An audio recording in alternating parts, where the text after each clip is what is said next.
오늘 우리가 읽을 말씀은 요한복음 13장 36절부터 38절입니다. 요한복음 13장의 결론입니다. 우리 그 유명한 라틴어 코바디스 도미네, 주여 어디로 가시나이까, 그 배경이 되는 말씀입니다. 오늘 말씀을 소개하기 전에 먼저 이번 주 암송할 성구 요한복음 15장 5절, 우리 그리스도인의 7가지 생활을 소개하는데 첫 번째 생활의 원리가 되는 말씀입니다. 그리스도 안의 생활, 예수 안의 생활. 우리 말씀을 함께 암송합니다.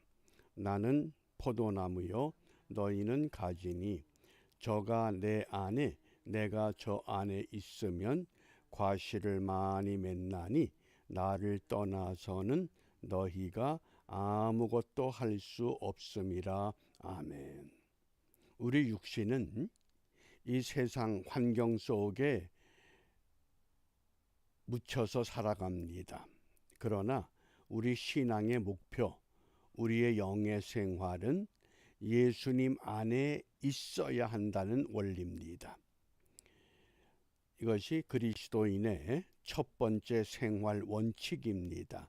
그리스도 안의 생활.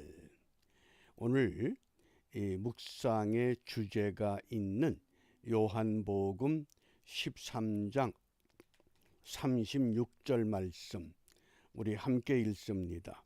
시몬 베드로가 가로되 주여 어디로 가시나이까? 예수께서 대답하시되 나의 가는 곳에 내가 지금은 따라올 수 없으나 후에는 따라오리라. 아멘. 주여 어디로 가시나이까? 이 영화도 있고 또 이것을 장편 소설로 쓴 폴란드의 작가 그 생키에비치라고 하는 작가도 있습니다. 그 소설이 1905년 노벨 문학상을 받았습니다. 그것을 소재로 해서 영화가 만들어집니다. 영화가 2번 만들어졌는데 우리가 보는 그 코바디스 영화는 1951년에 만들어진 영화입니다. 주여 어디로 가시나이까? 이걸 라틴 말로 코바디스 도미네, 주여 어디로 가시나이까? 우리가 이 말씀의 배경을 좀 더 이해하기 위해서 37절 38절 말씀을 보겠습니다. 베드로가 가로되 주여 내가 지금은 어찌하여 따를 수 없나이까? 주를 위하여 내 목숨을 버리겠나이다. 어떻게 보면 베드로의 그 용감한 결단입니다. 이미 베드로는 다른 사람들은 다 주를 버릴지라도 나는 끝까지 주와 함께 동행하겠습니다. 이런 고백을 이미 주님에게 결단했던 인물입니다. 그러니까 지금도 주를 위하여 내 목숨을 버리겠나이다. 이것을 한마디로 말하면 육신적인 결단, 이렇게 결론을 맺습니다. 우리가 신앙생활이 육신적인 결단만 가지고는 반드시 실패할 수밖에 없음을 그 다음 38절에서 예수님께서 깨우쳐 주십니다. 예수께서 대답하시되 네가 나를 위하여 내 목숨을 버리겠느냐? 네가 정말 육신적으로는 그런 용감한 결정을 하는 것 같은데 내가 진실로 진실로 네게 이르노니 닭 울기 전에 네가 3번 나를 부인하리라. 무슨 말씀입니까? 아무리 그런 결단을 해도 결국은 육신적인 결단은 실패한다. 요한복음 13장에서 예수님께서 가롯 유다를 등장시켰고 베드로를 등장시켰습니다. 가롯 유다도 실패한 인생이고 베드로도 실패한 인생이다. 이걸 지금 똑같이 드러내신 겁니다. 베드로가 성공한 제자가 아니고 유다가 실패한 제자가 아니고 가롯 유다나 베드로나 예수님이 볼 때는 다 실패한 제자들이었습니다. 다만 차이가 어디에 있습니까? 가롯 유다는 실패를 실패로 자기 목숨을 끊음으로 마감했습니다.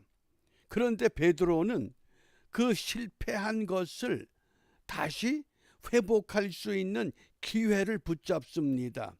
그 차이뿐입니다. 가룟 유다가 예수님을 배반한 것도 육신적인 문제입니다. 베드로가 주를 위해서 목숨을 버리겠습니다. 그것도 육신적인 문제입니다. 그러니까 예수님께서 그런 육신적인 결단, 육적인 결단, 그것은 반드시 실패한다. 그러면 우리는 오죽하겠습니까? 베드로가 그 실패한 것을 회복할 수 있는 이유가 두 가지가 있습니다. 하나는 주님을 향한 믿음의 고백입니다. 우리가 모일 때마다 신앙 고백하는 것, 사도신경 암송하면서 신앙을 고백하는데 이게 굉장히 중요한 요소입니다. 믿음의 고백. 그 다음에 부활하신 예수님께서 디베랴 바닷가에 고기 잡던 베드로를 찾아오셔서 묻습니다. 네가 나를 사랑하느냐? 그때 베드로가 주님을 향한 사랑을 고백합니다. 그러니까 두 가지 고백이 분명해져야 합니다. 우리가 신앙 고백은 늘 하고 있습니다. 그 다음에 따라와야 될 것은 정말 주님을 향한 사랑의 고백이 분명한가. 이제 그 말씀을 좀 우리가 관찰해 보겠습니다. 마태복음 16장 16절입니다. 시몬 베드로가 대답하여 가로되 주는 그리스도시요 살아계신 하나님의 아들이시니이다. 가이사랴 빌립보 지방에서 예수님께서 어느 날 제자들에게 질문을 던졌습니다. 내가 도대체 누구라고 믿고 따라오느냐? 그때 베드로의 고백, 이게 최초의 예수님을 향한 신앙 고백이 됐습니다. 주는 그리스도시요 살아계신 하나님의 아들입니다.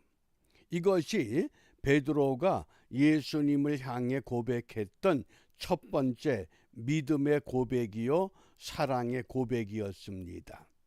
내가 예수를 믿으면서 나는 예수님을 향해서 어떤 믿음의 고백을 했었는가 한번 살펴보시기 바랍니다.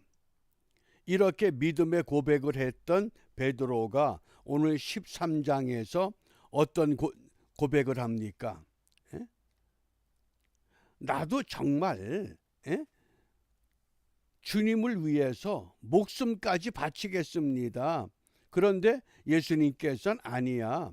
네가 3번 나를 모른다고 부인할 수밖에 없어. 육신적인 결단, 이 육체가 얼마나 연약하고 깨어질 질그릇과 같다고 하는 것을 베드로를 통해서 드러내 보이셨습니다. 그러자 이제 베드로가 예수님이 십자가에 못 박히셨습니다. 3일 만에 부활하셨습니다. 그런데 그때 베드로가 어디에 가 있었습니까? 아유, 고기나 잡으러 가자. 주를 위해서 목숨을 버리겠다고 했던 베드로였는데 목숨을 버리질 못했습니다. 네가 나를 3번 부인할 것이다. 그리고 베드로는 통곡을 했습니다. 내 결단이 이것밖엔 되질 않는구나. 내가 강인한 어부의 육체를 가지고 있는데 이것이 결국은 주님을 믿고 따르는데 도움이 된 것이 아니었구나. 그리고 낙심해서 고기를 잡고 있을 때 예수님이 베드로를 찾아오셨습니다. 밤새도록 그물을 던졌는데 잡은 것이 없습니다. 그때 예수님께서 그물을 배 오른편으로 던지라고 말씀합니다. 방향만 바꿔주신 겁니다. 왼편에다 그물을 던졌는데 오른편으로 바꿨습니다. 그러자 밤새도록 잡지 못했던 그물을 꽉 채우는, 그물이 찢어질 정도의 고기를 잡게 됐습니다. 그리고 그 잡은 고기로 아침 식탁에서 주님이 다시 베드로에게 묻습니다. 네가 나를 사랑하느냐? 3번 물었다 그러죠. 그 3번 물음 가운데에 베드로의 이 사랑의 고백을 잘 보셔요. 첫 번째가 요한복음 21장 15절입니다. 내가 주를 사랑하는 줄 주께서 아시나이다. 이때 주께서 아시나이다, 이 동사가 에이도 오이다라고 하는 동사를 썼어요. 두 번째 또 묻습니다. 네가 나를 사랑하느냐? 그러자 16절에 내가 주를 사랑하는 줄 주께서 아시나이다. 이때도 에이도라는 동사 오이다를 사용합니다. 이 오이다, 에이도라고 하는 동사는 그냥 본다, 그런 뜻이에요. 눈으로 보고 하는 거예요. 그런데 3번째 예수님께서 다시 베드로에게 또 묻습니다. 내가 나를 사랑하느냐? 그때 베드로의 고백을 잘 들으셔야 돼요. 요한복음 21장 17절에 내가 주를 사랑하는 줄 주께서 아시나이다. 이때는 동사가 바뀌었어요. 이때 안다고 하는 것은 기노스코라는 동사를 사용합니다. 기노스코는 어떤 의미냐? 히브리 그 단어의 야다라고 하는 그런 뜻과 맞먹는 의미를 가지고 있어요. 경험으로 알고 있다. 내가 예수님의 부름을 받고 주님을 위해서 목숨을 바치겠다고 하면서 믿음을 고백했는데 내 믿음이 고작 주님을 부인한 것밖에 없습니다. 낙심해서 밤새도록 그물을 던졌는데 잡은 것도 없습니다. 그게 내 모습입니다. 주님 아시지 않습니까? 기노스코란 단어를 쓴 거예요. 나를 머리끝부터 발끝까지 철저하게 아시는 주님이십니다. 그 고백이 터졌거든요. 그러니까 우리 예수님께서 질문을 멈추시고 내 양을 먹이라고 이제 베드로에게 미션을 던져준 겁니다. 무엇 때문에? 사랑 고백이 이루어졌을 때에. 그러니까 가룟 유다는 믿음의 고백도 없고 사랑의 고백도 없어요. 근데 베드로는 실패한 것 똑같은데 이것을 회복할 수 있는 믿음의 고백의 근거가 있고 주님을 향한 사랑의 고백의 근거가 확실하다고 하는 말씀입니다. 그러므로 우리가 이 아침에 무엇을 기도하느냐? 이 코바디스 도미네라고 하는 이 줄거리가 외경 베드로 행전 35장부터 39장에 소개된 내용입니다. 그 39장에 보면 베드로가 십자가에 거꾸로 매달려 죽겠나이다. 그리고 순교할 때 거기 모였던 모든 형제들이 아멘 그렇게 화답하는 것이 베드로 행전 39장의 결론이에요. 처음에는 베드로를 만류했습니다. 왜 그렇게 죽으려고 그럽니까? 여기서 도망가십시오, 도망가십시오. 그런데 베드로가 아니라는 거예요. 왜 아니냐? 내가 도망간다고 사는 것이 아니라 내가 죽어도 영원히 산다고 하는 것, 그걸 기노스코, 이제 경험으로 믿음으로 완전히 터득했다고 하는 현장입니다. 그러므로 우리가 이 아침에 정말 무엇을 위해서 기도할 것이냐? 저는 요한복음 12장 24절을 연상했습니다. 한 알의 밀이 땅에 떨어져 죽지 아니하면 한 알 그대로 있고 죽으면 많은 열매를 맺느니라. 우리 한 사람 한 사람 정말 믿음의 사람들이 하나의 밀알이 될 수 있다면, 어떻게?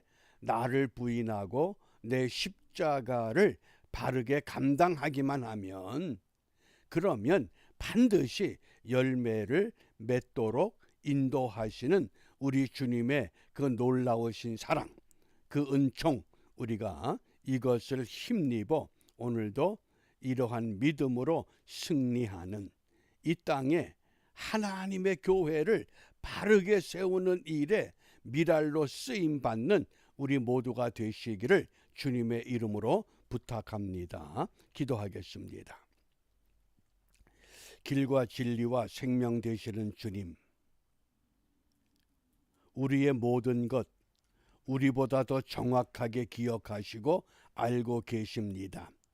우리가 주님 앞에 믿음을 고백했사오니 실패한 인생 같다 할지라도 주님을 향한 사랑의 분명한 고백 다시 주님 앞에 고백하게 하시고, 그 고백으로 말미암아 우리로 하여금 주님이 원하시는 믿음의 사람으로, 믿음의 도구로 쓰임받는 은혜의 하루가 되도록 축복하여 주시옵소서. 예수님 이름으로 기도합니다. 아멘.